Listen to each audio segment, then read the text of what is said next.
So yesterday we were discussing the techniques of financial analysis. Understand the point? So look at here. So am I audible properly? Dear Yes, sir. participants, Yes, sir. Yes, what sir. are you Yes, sir. watching Yes, on the yes, sir. screen, brothers? So techniques of financial analysis. Common size statement, comparative statement, trend analysis, ratio analysis, DuPont analysis, ये सारे क्या होते हैं? After being financial statements are prepared, management accounting analyse them, management accounting analyse them and prepare the reports and statements which are essential to the management, जो कि management को चाहिए। समझ में आई बात? कोई बात है। तो आप जो पढ़ रहे हो अकाउंटिंग फॉर मैनेजरियल डिसीजन, तो इसमें बहुत सारे टेक्नोलॉजी हम पढ़ेंगे, बहुत सारे टेक्निक्स और मेथड पढ़ेंगे जो मैनेजर को डिसीजन लेने में, मैनेजमेंट को डिसीजन लेने में सहायक हो। बहुत सारे टेक्निक्स हम पढ़ेंगे, इसलिए उसका नाम है अकाउंटिंग फॉर मैनेजरियल डिसीजन। तो these are the various types of techniques for financial analysis. जब आप फाइनेंशियल एनालिसिस करोगे नहीं तो फिर आपको मैनेजमेंट को कैसे समझ में आएगा? मैनेजमेंट को कैसे समझ आएगा? Which are the loopholes, which are the problems, which are the lacunas, which are the opportunities, which are the threats that lies before us, and as per that management would take the decision. That's why management accounting जब ये होता है to find out the problems, the hurdles of the accounting affairs of the cost accountings, various type of accounting से ढूंढो कहां पे कुछ किया जा सकता है, कहां पे कुछ प्रॉब्लम है, और वो रिपोर्ट करो मैनेजमेंट को ताकि डिसीजन ले सकते हैं हम। बात वही है। तो आगे निकलते हुए हम पढ़ रहे थे कॉमन साइज स्टेटमेंट। जहां तक हम बताए थे कॉमन साइज इनकम स्टेटमेंट क्या चीज होता है। ठीक है, कॉमन साइज इनकम स्टेटमेंट में बेस सेल्स का लिया जाता है, ये बेस है, तो इस बेस को हमेशा 100%, 100%, 100% मान के चलते हैं, और all other elements are compared in relation to the sales to acquire a knowledge what percentage they hold as per the sales figure। जैसे कि लास्ट में पता चला प्रॉफिट परसेंटेज इज 6%, मतलब यही है कि मान करके चलो सेल्स अगर 100 रुपया है तो प्रॉफिट आपको बचेगा 6 रुपया। उस हिसाब से आप तैयारी बन करके रखोगे। 60 रुपया का प्रॉफिट चाहिए तो 1000 की आपको सक्सेस 2% लग जाता है। दैट मीन्स कि 100 रुपया जब आप सेल्स करोगे 2% रेडी रहो गवर्नमेंट को देने के लिए। So this is what called the common size statement. That means कि a figure is commonly compared with all other elements of a financial statements. ये चीज हम कल पढ़े थे। उसी तरह common size balance sheet, common size balance sheet अभी क्या होगा देखिए। ठीक है, तो कॉमन साइज बैलेंस शीट का स्टोरी कुछ आ रहे।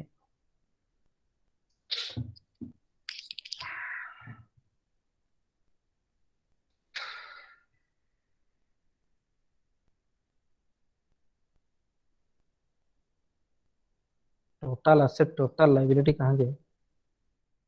अच्छा ठीक, यहाँ पे देखो common asset balance sheet ratios of एक कंपनी का। चलिए आगे देखो, इनकम स्टेटमेंट है जो वर्टिकल फॉर्म में ये बनाया गया है, वहां पे एक फ्लो होता है, तो वहां पे सेल्स को हम बेस मान लेते हैं। यहाँ पे तो एक जगह पे आप देखो ये टोटल लाइबिलिटीज है, नीचे चलते हो ना भाई ये टोटल एसेट्स है। दैट मीन्स कि टोटल लाइबिलिटी और total assets are always equal, you know. तो यहाँ पर बेस क्या होगा? तो यही बेस है, आइदर टोटल लाइबिलिटी कहो या फिर टोटल एसेट्स कहो। इसको हम 100% मानते हैं, इसको हम 100% मानते हैं, क्योंकि लाइबिलिटी जितना है एसेट भी तो उतना है, ऑलवेज इक्वल। सो यहाँ पर बेस होता है टोटल, लिखते रहो लिखते रहो, सिनेमा देखने के लिए जो बैठ गए लिखते रहो। बेस होता है टोटल एसेट्स और टोटल लाइबिलिटी, दैट इज 100%, आपको ऐसा लिखना है। All other elements of the balance sheets are compared in relation to the total asset or total liability to gain an idea how much value they hold in comparison to the liabilities and assets, बात है ये। Understand the points. जैसे कि यहाँ पर आपको क्या idea मिल रहा है, देखो first one is share capital. हम देख लिए हमारा सेटिंग ठीक है कि नहीं। अच्छा, शेयर कैपिटल अभी कुछ आया, नालायक अंजलि कुजूर, हाँ सोते रहो, आगे देखो। फिर शेयर कैपिटल 2.7%, मतलब समझते हो, मतलब ये हो गया अभिनीता सिंह 100% अगर मान करके चलो लाइबिलिटी है तो शेयर कैपिटल 2.78% है। अनसिक्योर्ड लोन 15.92%, इसका मतलब सर आवाज नहीं आ रहा है। अच्छा ठीक है, बताओगे ना वो चीज। अरे सुनो, जब आवाज नहीं आएगा बीच में क्या आ रहा है? Due to the network issue, sir हमारे मतलब वो ऑडियो विजिबल नहीं है, प्रेजेंटेशन विजिबल नहीं है, और कॉमर्स का जो पढ़ाई है हम बिना प्रेजेंटेशन में आपको कैसे पढ़ाते हैं। मुंह में अगर फॉर्मेट बोल देंगे तो फिर सिचुएशन तो खतरनाक हो गया ना, बैलेंस शीट मुंह में बना देंगे, खत्म। नहीं हो सकता, तो प्रेजेंटेशन हमको चाहिए ही चाहिए। हियर यू मतलब रेज योर वॉइस कि sir we need an high speed internet connection at any case, ठीक है। तो जन कोई मैसेज करोगे या फिर फोन करके इस चीज बताओगे, ठीक है। बाकी का आप आगे समझ गए, आप कर ही सकते हो। देखो बात ये है, तो टोटल लाइबिलिटी जो है टोटल एसेट से उसको बेस मान लेते हैं, ठीक है। बीच में अगर नहीं आएगा, सुनिए ऐसा होता है कभी कभार, समटाइम्स प्रॉब्लम ओकर लाइक दैट कि you say anything I could hear that, at that time आप क्या करोगे, देख रहे हो आप कुछ कह रहे हैं, हम रिस्पॉन्ड नहीं कर रहे, इसका मतलब आपका आवाज मेरे तरफ नहीं आ रहा है, नेटवर्क प्रॉब्लम, सर्वर प्रॉब्लम, उस जगह आप हमको मैसेज करोगे, व्हाट्सअप करोगे कंटिन्यूसली।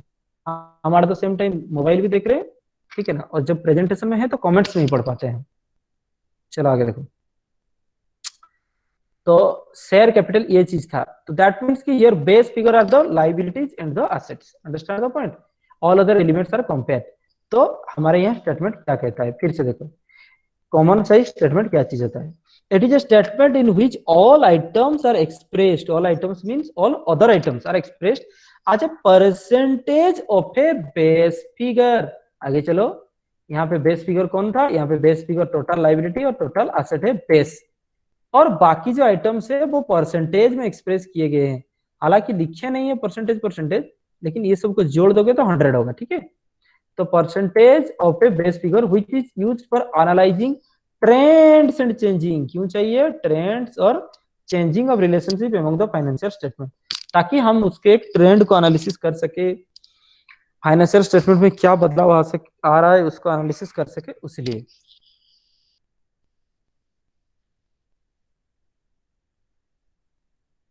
अब कंपैरेटिव स्टेटमेंट, कंपैरेटिव स्टेटमेंट में क्या होता है, आप कंपेयर करोगे एक साल की फिगर को दूसरा साल की फिगर के साथ, तो कंपेयर करोगे to compare the companies current financial number with monthly quarterly और annually data from previous fiscal year. समझ में आई बात। तो यहाँ पे होगा प्रेजेंट डेटा, यहाँ पे होगा प्रीवियस डेटा। जब इसको हम कंपेयर करके काम करते हैं, और ये साथे साथ एक ही स्टेटमेंट में, एक ही स्टेटमेंट में, इस स्टेटमेंट को हम प्यार से कहेंगे कंपैरेटिव स्टेटमेंट।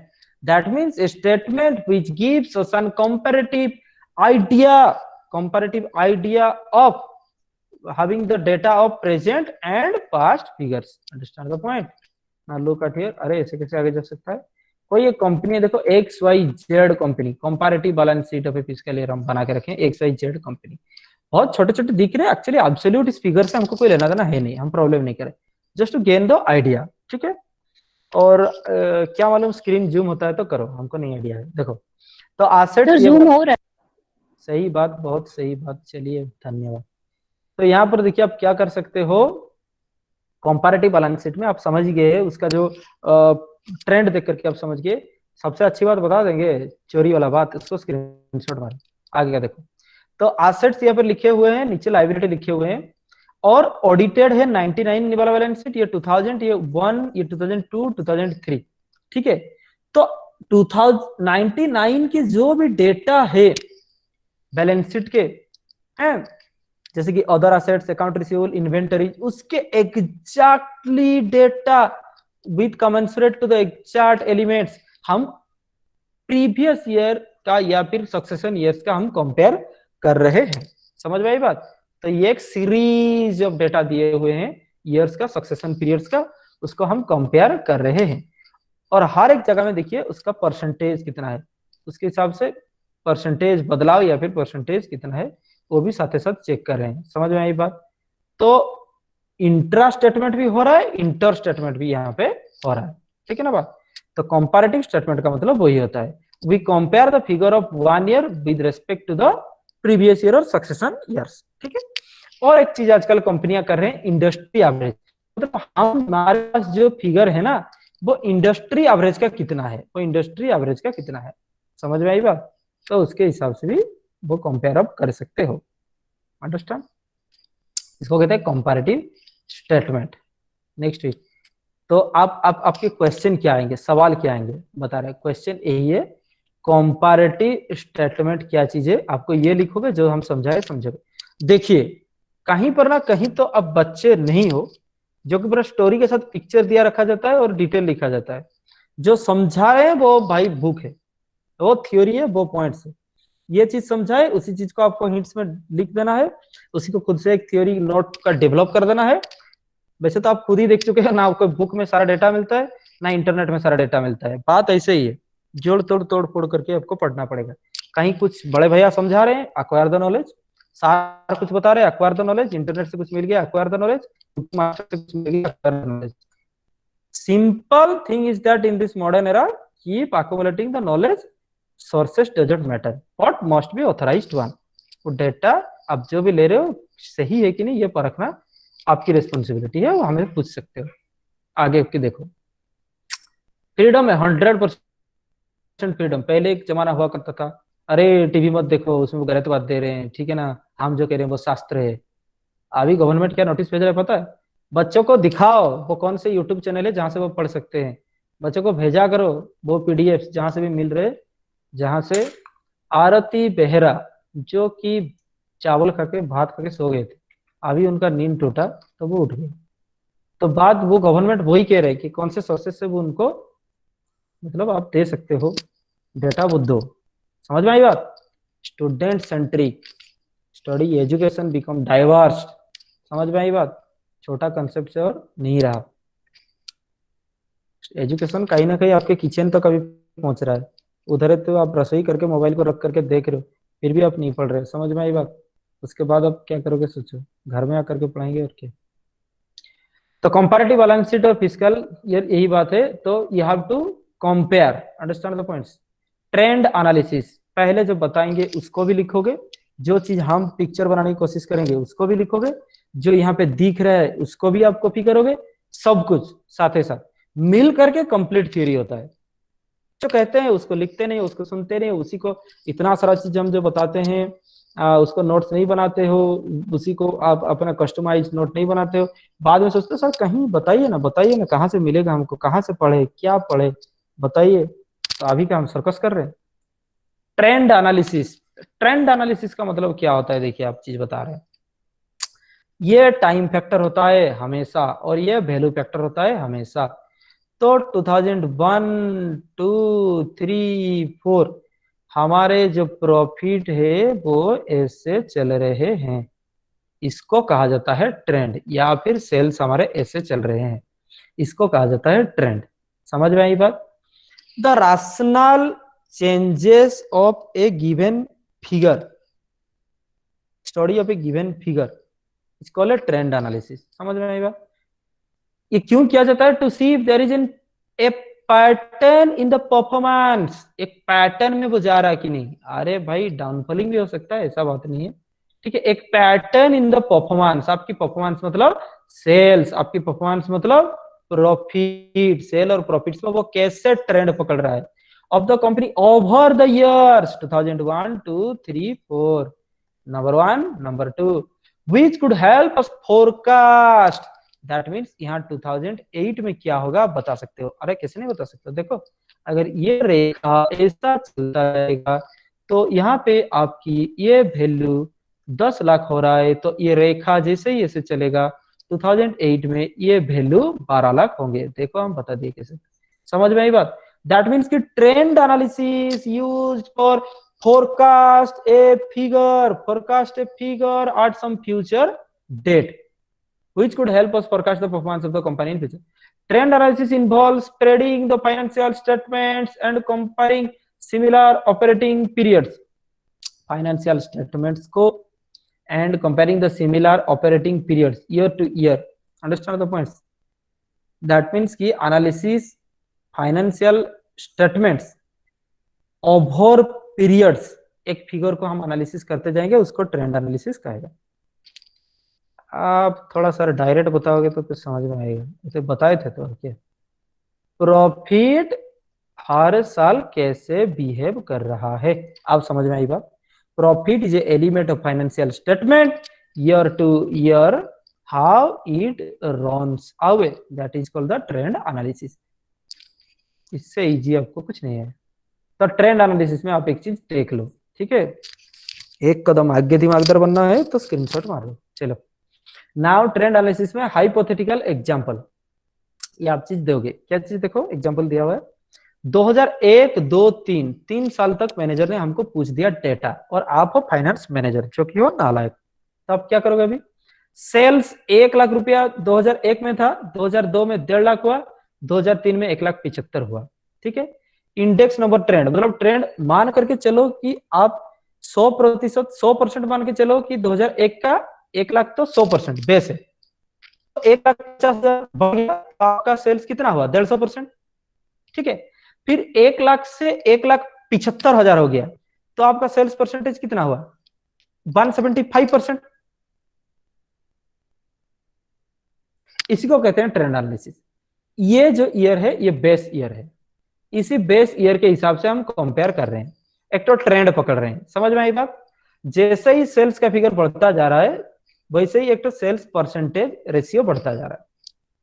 2001 था, 2002 था, 2003 था, 2004, तो जितना अभी वहां बैठे हैं ज्ञानी गुनी, हम उनको पूछना चाहते हैं, by judging this statement can you say me 2004 में सेल्स का मॉनेटरी वैल्यू कितना होगा और सेल्स का परसेंटेज कितना होगा,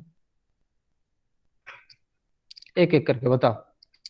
ये तीनों को आप जज करो, ट्रेंड पकड़ लो देख करके, उस हिसाब से 2004 में एक अप्रोक्सीमेटली, ऐसा नहीं कि एब्सोल्यूट, एक अप्रोक्सीमेटली 2004 में सेल्स का वैल्यू क्या होगा और उसका परसेंटेज कितना हो रहा होगा, बताओ।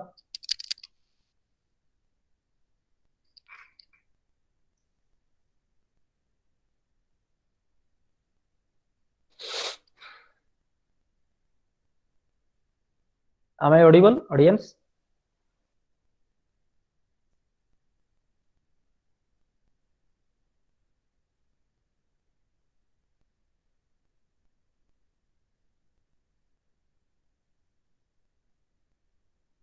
अच्छा शायद आप नहीं सुनाई दे रहा हो, एक बार थोड़ा सा, आपकी आवाज नहीं आ रहा है, सेटिंग ठीक है।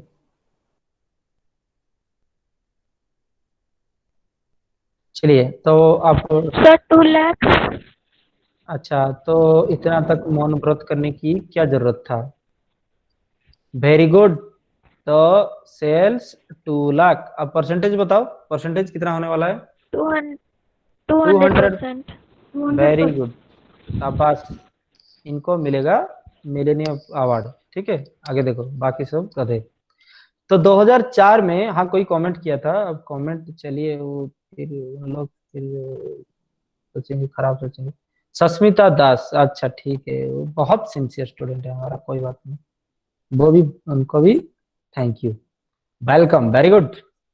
2004 में ये 2 लाख से फिगर होने वाले 200, हम तो लिखे नहीं थे, आप कैसे बता दिए। This is what call forecasting, जो कि आप मास्टरी वो कर लिए। तो फोरकास्टिंग, तो ट्रेंड एनालिसिस का बेनिफिट क्या होता है, we can forecast a figure of future, understand the points. हालांकि एग्जैक्ट नहीं है, अप्रोक्सीमेट है, ठीक है, क्योंकि 1 लाख से 50,000 बढ़ गया, फिर 25,000 बढ़ रहा है, फिर हम सोचेंगे 25,000 बढ़ेगा, तो यहाँ पे 150 75 तो 200 होगा, this is approximate. Next tweet, अरे अरे अरे ये कौन सा मुश्किल था। Just a minute. सर मेरा एक क्वेश्चन है। ये बताओ। सर अगर वो ट्रेंड पकड़ रहा है, मतलब पहले 50% का बढ़ोतरी हो रहा है, फिर ये 25% का। सर उसका जो परसेंटेज जो इंक्रीज हो रहा है ना, सर पहले वो 50% इंक्रीज हुआ, फिर 75 हुआ, तो ऐसा भी तो हो सकता है कि वो 12.5% नेक्स्ट ईयर इंक्रीज करेगा। वेरी गुड, शाबाश। कौन समरेंद्र हो ना, कौन बोल रहे? हाँ सर, मैं समरेंद्र। हाँ ठीक है, देखिए तब हम लाखों की आबादी में पहचान लेंगे भाई, तुम क्या बोल रहे हो। देखो जो चीज बता रहे 10 बार, इसलिए हम एक चीज बताएं, आपको एग्जैक्ट नहीं बोलना है, आपको अप्रोक्सीमेट बोलना है। अंदाज लेकर के चलो, एक तो अप्रोक्सीमेट लेकर के चलो, एक तो अप्रोक्सीमेट लेकर के चलो। आप ऐसे फोरकास्ट कर सकते हो, ऐसे हम बोले इसे आर्बिट्ररी फिगर। अभी हम आपको बताते हैं रसनल क्या चीज होगा, जो आप बताए वो भी नहीं हो सकता। रसनल क्या चीज होगा सर, एग्जैक्ट आप बताएंगे वो कैसे काम करता है, सुनिए जी बताते हैं।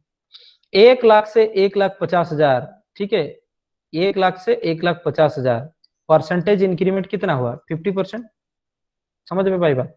यहाँ पे 1 लाख जो भी था, 1,50,000 था, 100% 150, फिर 175, दैट मीन्स इंक्रीमेंट कितना हुआ? 25%। समझ में आई बात? तो वो ये कह रहे हैं, समरेंद्र नंदो ये कह रहा है कि 50-25 मतलब उससे भी आधा करो, 12.5% करो। नहीं, ऐसा भी नहीं है ना। डिक्रीज क्यों होना है? डिक्रीज क्यों होना है? क्योंकि सर ये उस डिक्रीज ट्रेंड में चल रहा है।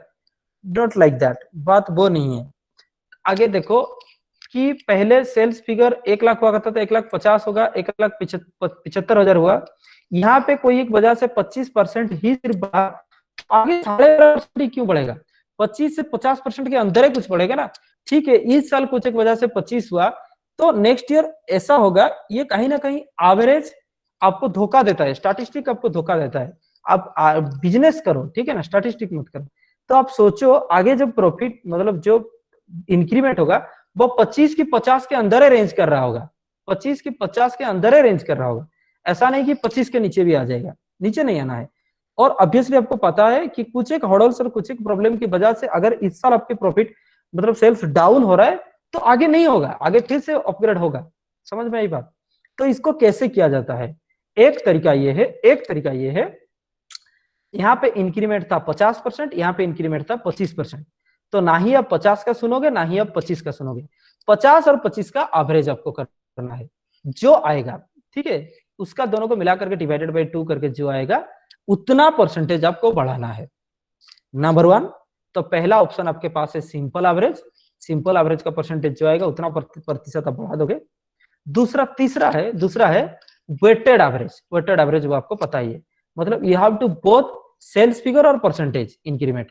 सेल्स फिगर और परसेंटेज इंक्रीमेंट दोनों को लेना है। जैसे 50,000 इंक्रीमेंट हुआ 50% की आप पे, फिर 25,000 इंक्रीमेंट हुआ 25% की गैप में। वेटेड एवरेज कैसे निकलता है बाबू? दिस इंटू दिस, फिर उसका एवरेज। समझ में आई बात? हालांकि ये प्रॉब्लम नहीं है, ये प्रॉब्लम मतलब ऐसे क्वेश्चन नहीं आता है। जब एक सवाल आया टेक्निकल चीज, तो हम रियल लाइफ वर्ल्ड में क्या होता है वो चीज हमको समझा दिए, ना ही अब किसी एग्जामिनर को ये चीज समझाना है। और ऐसा कोई सवाल नहीं आता है, ठीक है। करिए इसका वेटेड एवरेज करोगे, फिर जो आएगा उतना प्रतिशत आपको नेक्स्ट बढ़ाना है। समरेंद्र नंदा, समझ गए क्या आप? Yes sir. ठीक है भाई, चलो मुस्कुराहट के साथ। रेशियो एनालिसिस, आगे देखो फिर रेशियो एनालिसिस। तो रेशियो एनालिसिस, अब एक बात बताते हैं, रेशियो जो चीज है, ए ratio can be expressed in various ways. ठीक है, ऐसा नहीं कि P/Q रेशियो होता है, बचपन से रट दियो। आज a percentage also, a percentage हो सकता है, ए फ्रैक्शन हो सकता है, ए टाइम्स हो सकता है, टाइम फिगर हो सकता है, नंबर ऑफ डेज हो सकता है, और रेट आज सिंपल नंबर हो सकता है। समझ में आई बात? तो रेशियो क्या चीज है बता रहे हैं हम। 2/3 is a ratio, 0.2 is a ratio. ध्यान में सुनते जाओ, ये क्या लिखे हम खुद भूल गए, और क्या तो क्या होते हैं। 3/2 is a ratio, 0.2 is a ratio, 10% is a ratio, 10 times is also a ratio, 25 days is also a ratio, 5, the figure 5 is also a ratio. All these are the ratios. अलग अलग फाइनेंशियल एनालिसिस करने के लिए, अलग अलग चीजों को समझाने के लिए अलग अलग सिंगलटन फिगर हमको चाहिए हो रहा होगा, इसलिए ये सारे फिगर्स को हम रेशियो मानते हैं। Just a single minute.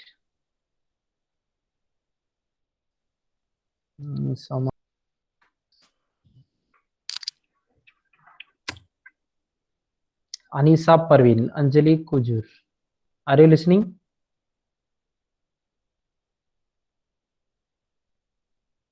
सुबह यस श्री सर। रात, सुन रहे हो आप?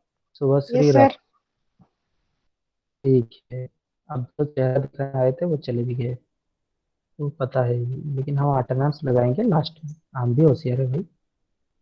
चलो, तो नेक्स्ट टू इट हाँ, कैसे? कोई भी पूछे नहीं, हिम्मत करके, कोई बात नहीं, एक्चुअली हम भी सब कुछ बताने वाले नहीं थे। बाबू 3/2, ऑब्वियसली 3/2 का मतलब होता है ट्वाइस। अब देखो, जब बताए तो कोई एक आलेंगे, स्वीटी छोड़ो, उनको कुछ बताया नहीं। So a grand welcome to Sweety, please join our class. Next week तो 3/2, ठीक है। 3/2 इज रेशियो, दैट मीन्स कि थ्राइस आउट ऑफ 2, कुछ एक सेंस है। 0.2 is also ratio, how? 0.2 refers to 2/10 ना, दैट मीन्स कि 2 out of 10, 10% is a ratio because it is 10/100. 10 times, 10 times is comparative statement. 10 times means that maybe 10 times out of 20, out of 20, so it becomes the 10 out of 20. So ये सारे के सारे चीज 25 days, you know 25 days means 25 days एक figure है, means यहाँ पे ratio के हिसाब से 25 days आउट ऑफ 365 days हमको 25 दिन में पैसा मिल जाता है, 365 दिन के मतलब टाइम पीरियड से। तो ये सारे चीज रेशियो ही है। 5 कैसे रेशियो हुआ? 5 is 5/1। So ratio is time figure, number of days, fraction, कुछ भी हो सकते हैं। A large amount of complex information can be condensed, बहुत बड़ा एक इंफॉर्मेशन जब हमारे दिमाग में नहीं आता है, समझ में नहीं आता है, उस टाइम हमको एक चाहिए very strict and condensed and singleton figure which gives an idea about the entire financial statement, entire analysis। समझ में आई बात? रेशियो का तो बात वही है। इनटू इजीली, क्यों चाहिए condensed? Into easily digestible and standardised form, वो समझ सके। डाइजेस्टिबल का मतलब खा सके नहीं, समझ सके। Standardised form and numerous comparisons between different years, और हम रेशियो के साथ क्या कर सकते हैं? कंपैरिजन कर सकते हैं with different years for a single company, between company and varying size of between the industries can be made. तो रेशियो होने से हमारे पास हम क्या कर सकते हैं? हमारे कंपनी को किसी और एक्स कंपनी के साथ या फिर जेड कंपनी के साथ हमारे फिगर्स को हम कंपेयर कर सकते हैं। बात वही है। चलिए, रेशियो एनालिसिस में अभी आपके पास क्या क्या है? सवाल आप बोल रहे हो तो लिखो सवाल, क्वेश्चन।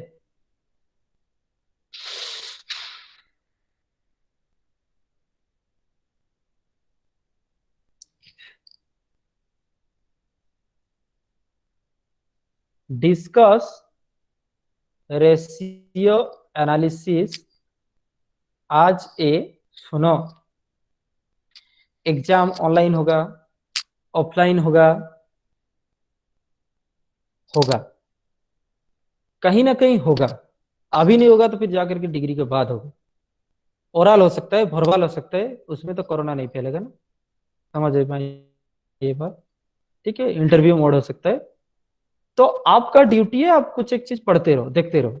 आज मास्टर डिग्री स्टूडेंट हो, आपका करियर है, हमको पता है, बहुत सारा ट्रेनिंग है, करियर है, कुछ और चीज आप देख रहे हो, तो मेन रेगुलर करिकुलम भी तो आप छोड़ नहीं सकते ना, उसको पहले मुद्दे में रख करके बाकी सब काम साथ साथ करते रहो।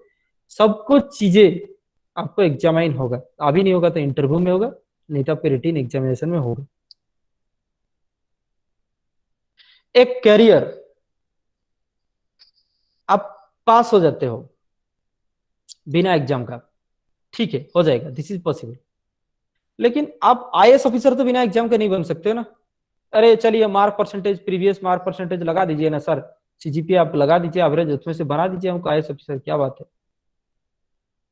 There are some fields, areas where score doesn't matter। समझ में आई बात। You will be examined several times through your career. जब हम ये गाइडलाइन इशू किए, जब हम बताए, कुछ एक बहुत बड़ा मतलब क्रिटिक्स थे, पहले तो बताए थे कि हाँ नहीं होगा, होने से क्या होगा, नहीं। अरे भाई तुम लोग को एग्जाम से क्या मतलब है, पहला बात। अब पढ़ते रहो, कीप स्टडिंग कंटिन्यूअसली। दूसरा बात, अभी नहीं होंगे, कहीं ना कहीं के बाद में उसी सवाल में आपको एग्जाम देना होगा। तीसरा बात, कैरियर के लिए एग्जाम नहीं होगा, मतलब सॉरी, करिकुलम के लिए एग्जाम नहीं होगा, पर कैरियर के लिए तो एग्जाम होगा ना। जो ऑप्शनल पेपर होते हैं, एसबीआई पीओ स्पेशलिस्ट ऑफिसर के लिए आपको तो फाइनेंस अकाउंट्स का पेपर देना होगा ना। आईएएस के लिए जो आपका मेंस एग्जाम होता है, मेंस एग्जाम में 4 पेपर होते हैं। मेंस पेपर आप जब देने जाते हैं, उसमें आपको एक पूरा बीकॉम एमकॉम में जितना पड़े पेपर है, कहीं ना कहीं आपको सारे पेपर आपको लिखने होंगे। सब कुछ लॉन्ग क्वेश्चन 20 मार्क 16 मार्क करके आए होते हैं, उसमें से उसमें आएगा रेशियो एनालिसिस क्या चीज है, तो लिखो। आप बोलोगे जो प्रीवियस सीजीपीए है उसको लगा दो, पास हो गए हम, कोई बात नहीं, हो गया आईएएस अफसर बन के। समझ में आ गया होगा, समझ में आई बात। बात वही है।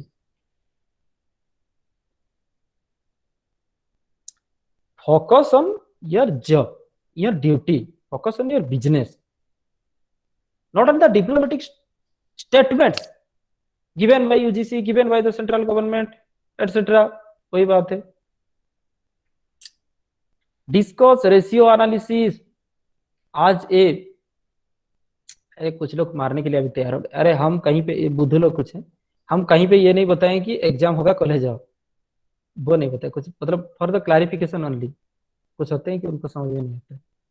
हम नहीं हो वही तो अच्छी बात है। हम comfortably, I am very much comfortably sitting at this place, you are on that side, backend side, you are very much sitting comfortably at your own home, still having problem, still it is very much difficult to pick up your mobile phone and then to click on the link and to visit the application to see that boring face। it is very much difficult, you know, because यहाँ पे नींद खराब हो गया ना। बात important क्या था ना वो चीज, बात वही है, समझ रहे हो। यही चीज नहीं बता रहे, जो चीज आप सब्सक्राइब करके रखे भी होंगे ना, पैसा दे करके भी कुछ चीज एक चीज पढ़ रहे हो ना, उसमें भी आपका वही होता है। देखो वेरी मच, आज तो technology wish to come near to us, we just go far away from the world. जितना ही करीबी हमको लाने के लिए इंटरनेट टेक्नोलॉजी कोशिश कर रहा है, हम उतना ही दूर एजुकेशन से, सोसाइटी से, फैमिली से, फ्रेंड से भागते जा रहे हैं। बात वही है, समझ रहे हो। And all these are the reasons for the depression, all these are the reasons for the frustration, career crisis in India। इसका वजह वही है। डिस्कस रेशियो एनालिसिस आज ए मैनेजरियल टूल, आज ए मैनेजरियल टूल, ठीक है। डिस्कस रेशियो एनालिसिस आज a managerial tool.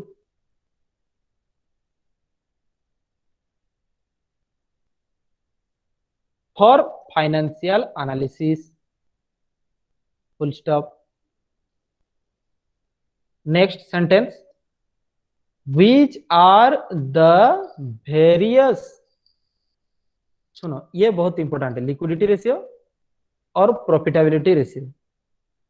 which are the various liquidity and profitability ratio. पहला सवाल तो ये है, आगे जो मिलेगा हम आपको बता देंगे, ये क्वेश्चन आने हैं। चलो, various type of ratio are there, एक बार में समझा देंगे, याद रखोगे पूरे रेशियो वाला, फिर देखेंगे आगे कुछ आएगा तो। लिक्विडिटी एनालिसिस रेशियो समझ में आना चाहिए। लिक्विडिटी का मतलब क्या होता है, आज लिक्विड, आज हमारे पास रेडीली कन्वर्टेबल कैश होना चाहिए, रेडिली कन्वर्टिबल कैश फॉर्म में चीजें होने चाहिए। तो liquidity analysis ratio, that means these are very much related to liquid form of asset and liabilities. Profitability ratio, these are related to profits margin, understand?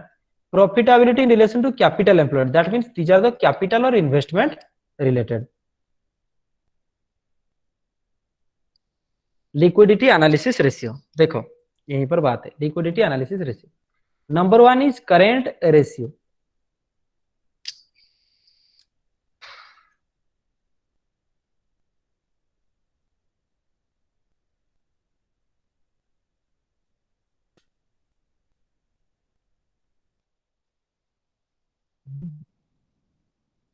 अभी थोड़ा ध्यान से सब कोई देख रहे हैं, थोड़ा सुन रहे हैं। लिक्विडिटी एनालिसिस रेशियो, देखो current ratio, current ratio that means ये क्या दिखाता है, current asset by current liability. आपकी टोटल कैरिकुलम में 10 बार पढ़ चुके हो, ठीक है ना? सीधी बात ये है, how much is our readily convertible asset in comparison to readily payable liability. Chatur और आमलिंगम बनने से कोई नहीं होगा, आपको समझना होगा, उस चीज को लिखना होगा। आप क्या लिख रहे हो? How much we are, current assets के मतलब यहां पे क्या होते हैं, देखो डेटर्स, कैश, रिसीवेबल्स, ठीक है। करंट लायबिलिटी का मतलब क्या होता है, क्रेडिटर्स, क्रेडिटर्स, बिल्स पेबल। समझ में आई बात? दैट मींस कि कितने हमको अभी के टाइम में मिल सकते हैं, कितने हमको अभी देने पड़ जाएंगे मार्केट को, मिलने वाले बटा देने वाले, वो भी करंटली इन करंट सिनेरियो। इसी का नाम होता है करंट रेशियो।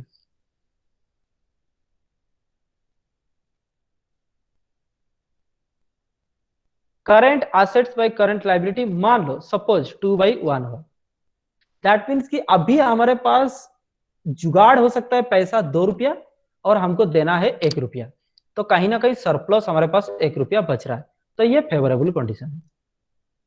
समझ में आई बात? यही चीज है। तो इसको क्या करोगे, एक तो पहले ये रेशियो को समझाओगे, करेंट रेशियो। फर्स्ट देखिए सब कुछ हम समझा रहे हैं। Number 1, current ratio is the ratio, और लिखोगे फिगर ऑफ कोसेंट, अगर ऐसा लिखोगे quotient of current assets to current liability.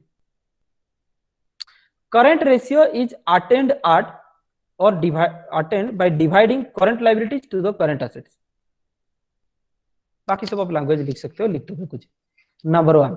Number 2 ये फॉर्मूला। Number 3 example.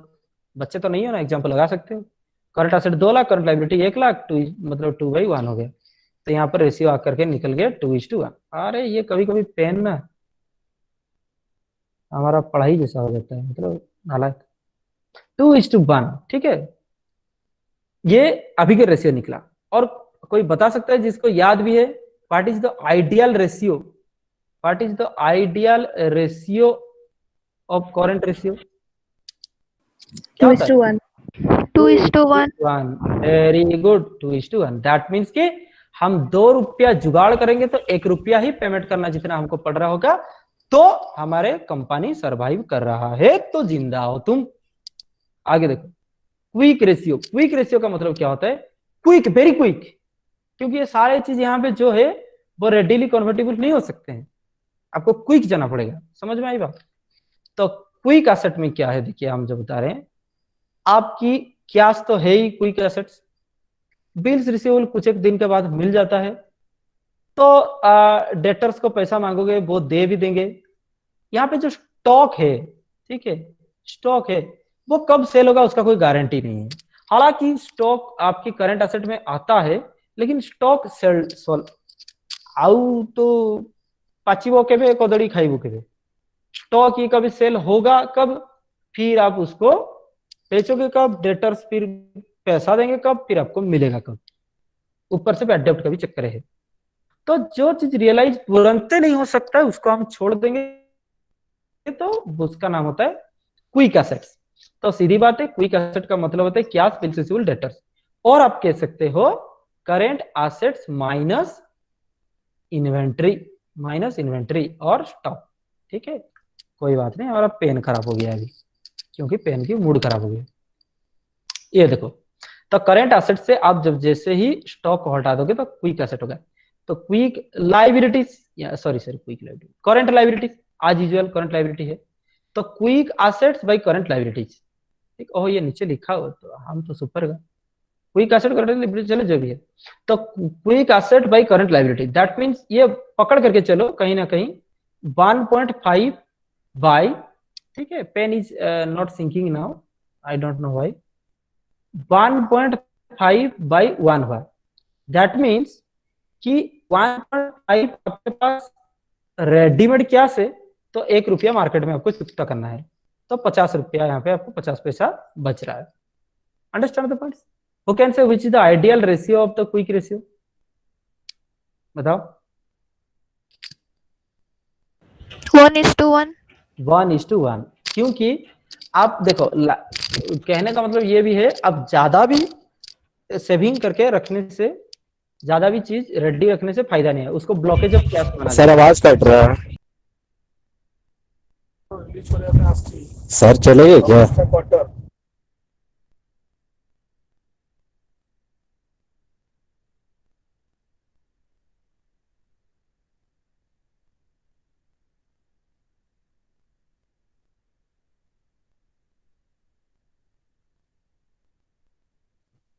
अरे सर चले गए।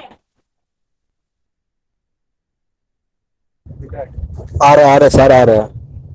बोले 10 मिनट बोलो, ब्रेक हुआ है, आ रहे हैं सर, फिर अटेंडेंस लेंगे। आ रहा 10 मिनट ब्रेक क्यों हो गया अभी? अभी आवाज आ रहा है बाबू, सुनाई दे रहा है?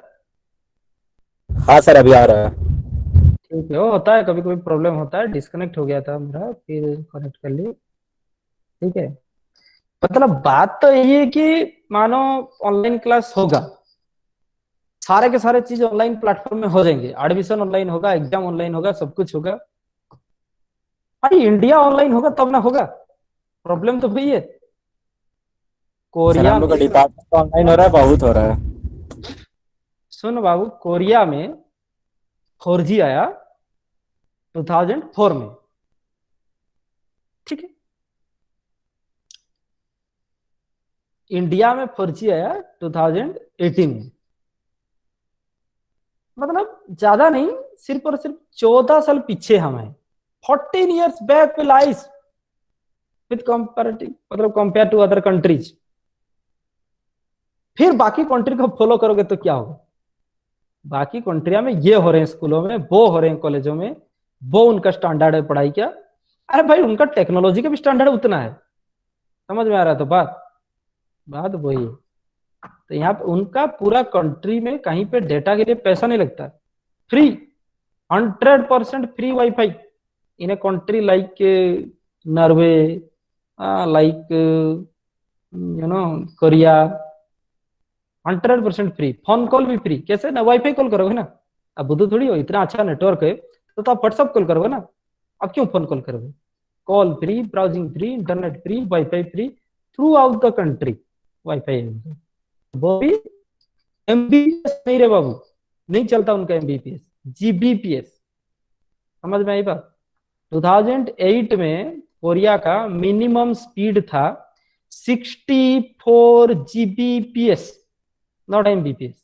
और इंडिया में आज है, तो यूट्यूब खोलोगे जग घूमे यार, वही बात है। तो इंडिया में ऑनलाइन क्लास करोगे तो उसका तो वही है।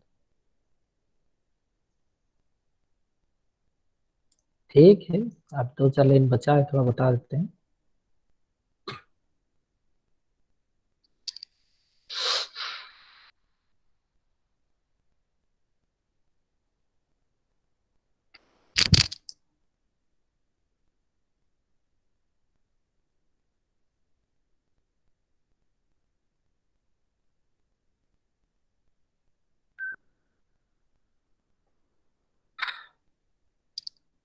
ठीक है, नाउ इज इट विजिबल?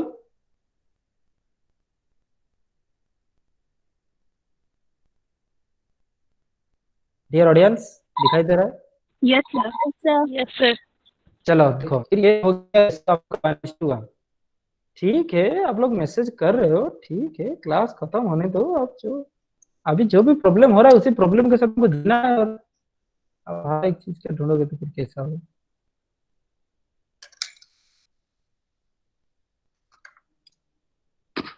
देखो आगे का।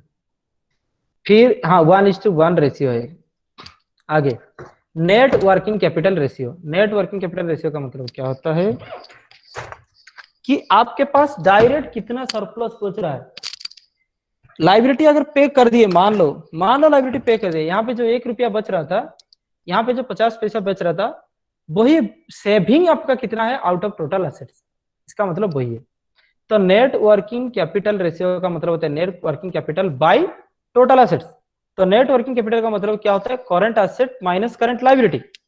आज आपके पास तुरंत जुगाड़ है 50 रुपया, तो आपको अभी तुरंत देना पड़ जाएगा 40 रुपया, तो आपकी जेब में पैसा बच रहा है 10 रुपया। ठीक है, तो ये 10 रुपया आपके पास बच रहा है, this is what called net working capital, divided by आपके पास टोटल करंट एसेट कितना था 50 रुपया। इसका कहने का मतलब ये है, अगर 50 रुपया हम जुगाड़ कर सकते हैं तो 10 रुपया हमारे पास बच रहा है, तो दिस इज व्हाट कॉल्ड 1:5। समझ में आई बात? तो 1 रुपया बचेगा अगर 5 रुपया हम जुगाड़ करेंगे, तो ये बात है। तो हर एक रेशियो का कोई मीनिंग है, उसका कोई समझ है। समझ में आई बात? उसका कोई अपने एक हिंट से भाषा है, उस हिसाब से। तो ratio gives us a figure an understanding. Now profitability ratio, ठीक है, एनालिसिस प्रॉफिटेबिलिटी। ग्रॉस प्रॉफिट आपको पता है ही, ग्रॉस प्रॉफिट रेशियो कैसे निकलता है, gross profit by net cell into 100, अगर परसेंटेज में करना है। Obviously gross profit net profit always percentage में कैलकुलेट होता है, तो टी इंटू 100। तो जितना भी ग्रॉस प्रॉफिट हो रहा है divided by net cell into 100। ठीक है, और ग्रॉस प्रॉफिट आपको बहुत ही ज्यादा अगर बुद्धू हो गए तो ग्रॉस प्रॉफिट नहीं आएगा आपको। पहले बात सुनिए, आप लिखोगे इसका meaning, gross profit is the percentage ratio of gross profit to net sale, number 1। Number 2 ये फॉर्मूला। नंबर 3 इस चीज को एक्सप्लेन भी करोगे, एग्जांपल भी दोगे। ठीक है, ग्रॉस प्रॉफिट का मतलब क्या होता है बाबू, सेल से जब डायरेक्ट एक्सपेंसेस हम माइनस कर देते हैं। ठीक है, क्या सेल से हम कह रहे हैं यहाँ पे डायरेक्ट एक्सपेंसेस माइनस कर देते हैं, उसको ग्रॉस प्रॉफिट कहते हैं। या फिर आप कह सकते हो ग्रॉस प्रॉफिट उससे कहते हैं जो कि sales less cost of goods sold. Cost of goods sold is nothing but the adjusted figure of all the cost. Okay, adjusted figure, वही बात है।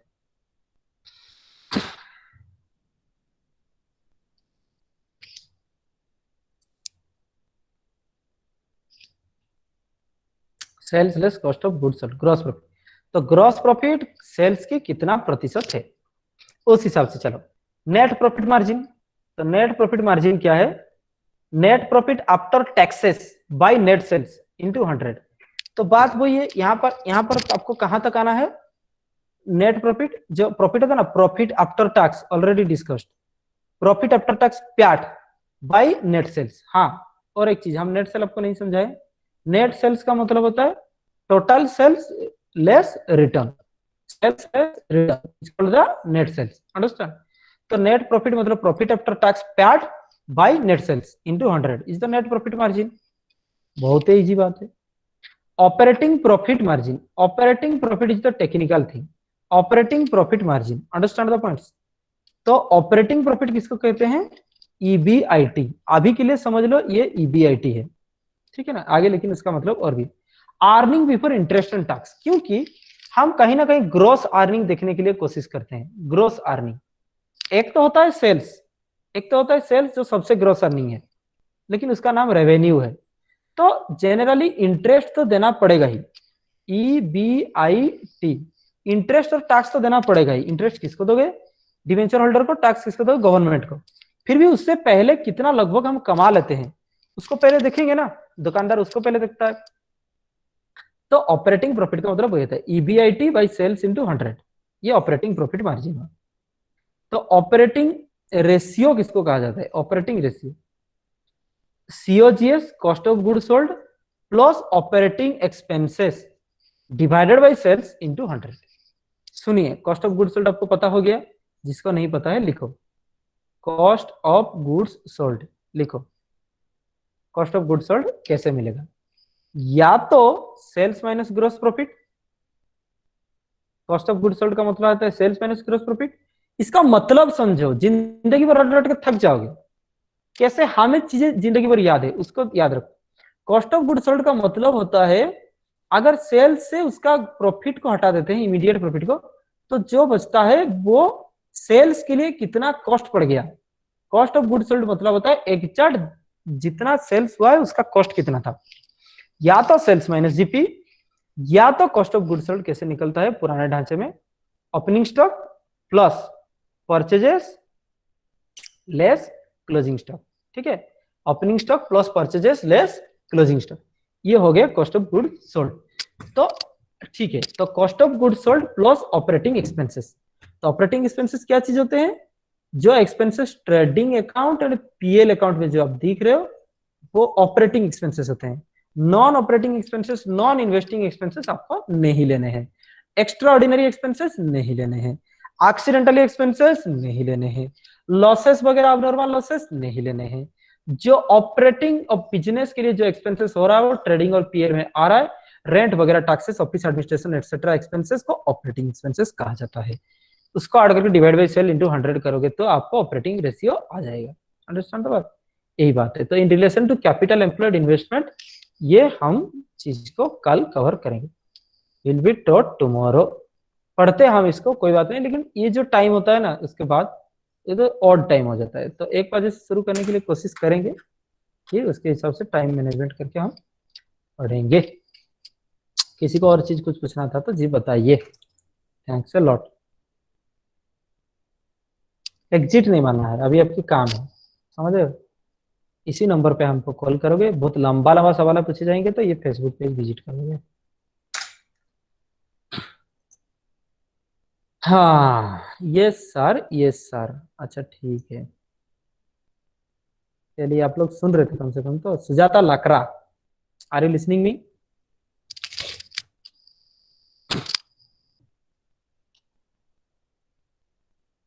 हाँ ठीक, कोई बात नहीं, मेरा हम क्या कर सकते।